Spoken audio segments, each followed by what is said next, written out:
এই জিনিসটা আসলে কখনো আমার নিজেরই পরীক্ষা করা হয় নাই। এই যে গ্যাস লাইট দেখতেছেন, আর এটা হলো সুই, ঠিক আছে?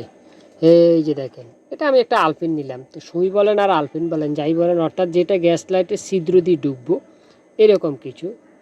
আমি গ্যাস লাইটের এই মুখটা খুলি, এই যে ছিদ্র যেটা দিয়ে গ্যাস বের হয়, ঠিক আছে, এটার একটা প্রেশার আছে দেখেন, এই ছিদ্রে দিলাম। এখন আপনি চাকা ঘুরানোর দরকার নেই, যার যদি এটারে টিপ দেন দেখেন একটা ফায়ারিং করে। আবার দেখাই, এই যে দেখছেন, জোরে টিপ দিলে জোরে ফায়ারিং হবে, আস্তে টিপ দিলে আস্তে ফায়ারিং হবে, দেখছেন?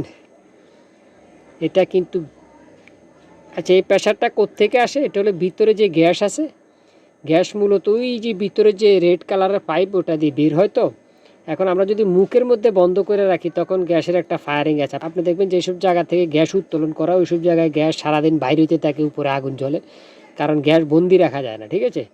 এই হলো অবস্থা। তো এই যে দেখেন, আবার দেখাইলাম, তো জিনিসটা একটু আজব লাগলো আর কি। আচ্ছা এবার যদি আমরা আগুন লাগাই দিয়া এটার ভিতরে দিই তাহলে কি হয় দেখছেন?